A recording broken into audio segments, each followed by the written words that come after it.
done. That was worth them getting the box. I'm telling you, just a thrill.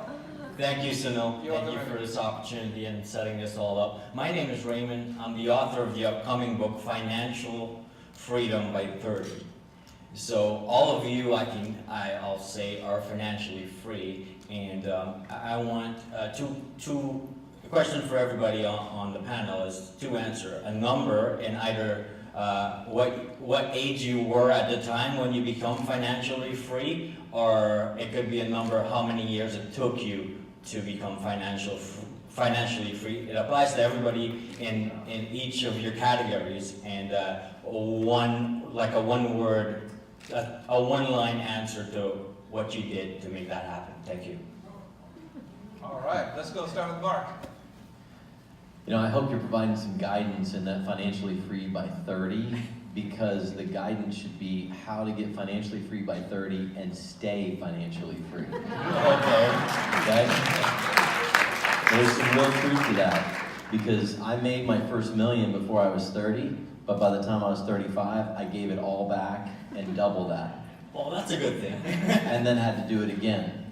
So financially free by 30, I was about 29 when I was financially free, but by the time I was 34, I was in debt as much as I was free. So I had to turn around and do it again. So my advice and challenge for you is not just to become financially free, but to keep it. Maintain it. All right, Thank you. awesome. Thank you.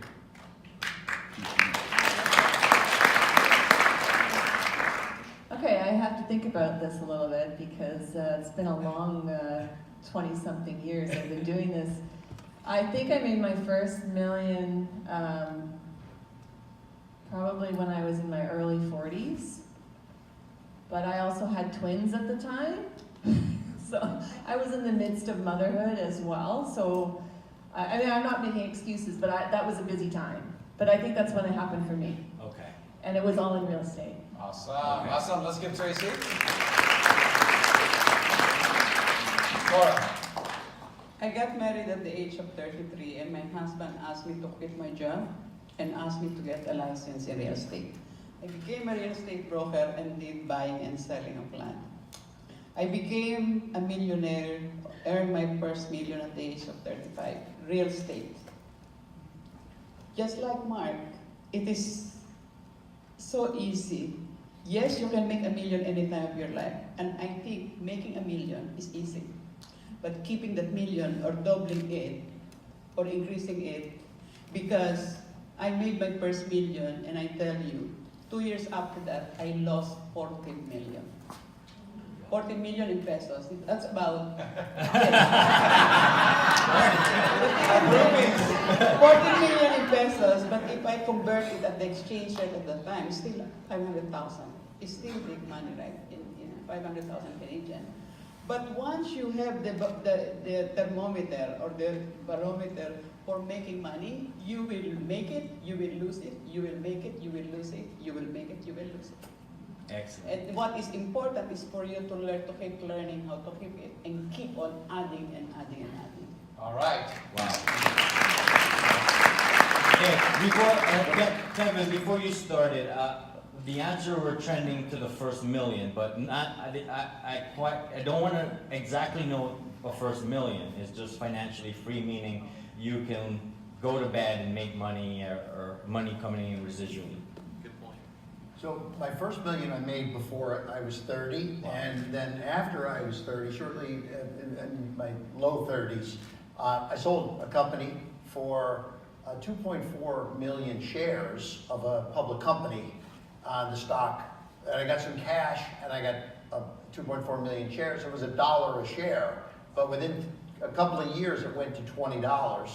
So then I was financially free. So that was in the low 30s, and that was a very nice. It didn't happen in one day from $1 to $20, but over a couple of year period, I had a very nice stock rise where I didn't sell any of the stock, and I had the full appreciation of a stock that had skyrocketed. Wow. So was that just $40 million or something? Or what's that? Was that like $40 million? Yeah, but it was about $40 million. That's okay. That's just a small amount. Yeah. So would you say that was a bit of a luck, or did you predicted that was going to happen? I had no. My father, when the stock hit $5, my father called me, my mentor, okay, and said, sell it, okay? And I said, but it's going to 10.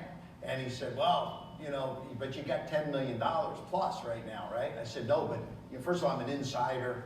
You know, I was part of the company. I couldn't just blow the stock out, right? Right. So I held it. When it got to 10, he called and said, I hope you didn't sell any of that stock. I said, I didn't sell any stock. So, you know, when it hit 20, then it was clear it was time. So that was, you know, I paid a lot of taxes, I'll tell you that. You know, so, I mean, I think it was $16 million went to the U.S. government, which was, you know, so 40 million in stock value doesn't mean 40 million in cash value, right? But that was my, I've had a stock that went from $1 to $20, that one. I had one that went from $1 to $18. One that I've got right now went from 10 cents to $4 or $5. I love public companies, and that is one way to monetize your business. And so I love to get involved in public companies. Let's give him a hand again. Same question for Anna, please. Here. So in my case, it was my early 40s where I became financially free, made my first million. And it was while I was doing my full-time job as well as investing in real estate. So definitely that was the case. But I would like to take your question to a new level. Sure. Jim Rohn, his coach, Earl Schoff, told him, why don't you become a millionaire? And Jim Rohn at the time when he was a kid, he said, yeah, sure, I like it. And Earl Schoff said to him, it's not about making the million, it's about what making the million makes of you. Yeah, well, And awesome. historically, all of the people on this panel made, lost, made, but they become the personality and type of caliber that they can do whatever they want at any time. Wow, All I right, like let's that. give him a hand. Do that. Noah, go ahead. So, I would like to share with you a principle that made me on my 27th birthday a millionaire. Wow. And that principle is called the power of compounding. If you think about it, 99.6% of the wealth of Warren Buffett, he only gained it in the last 15 years. And this guy in his 90s. So I think a power of compounding is something that is way underestimated, especially in the instant gratification mentality these days. And that's, by the way, also you can use it for a power of knowledge, like the compounding power of knowledge. There is a reason why Charlie Munger, Bill Gates, and Warren Buffett reads 5 to 7 hours a day for the last 50, 60 years. So, yeah, I will focus, let's say, on raising the standard of your knowledge every day. Right. Awesome. Awesome.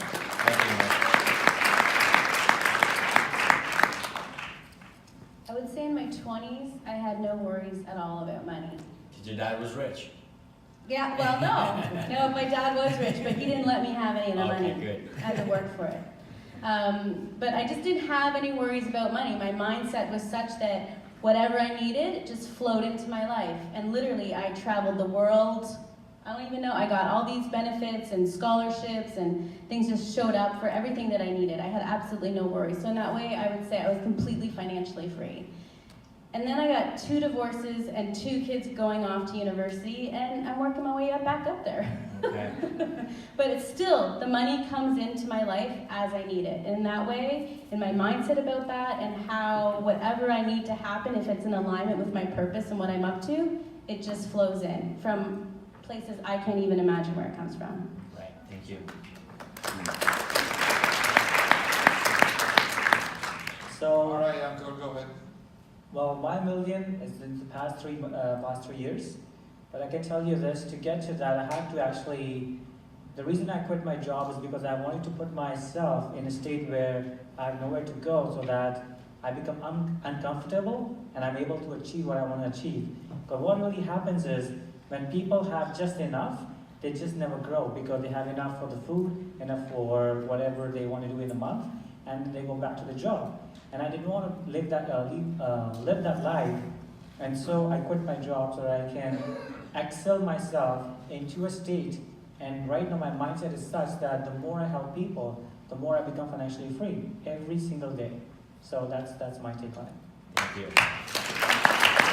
Everybody, let's give it up for the whole panel. Give it up.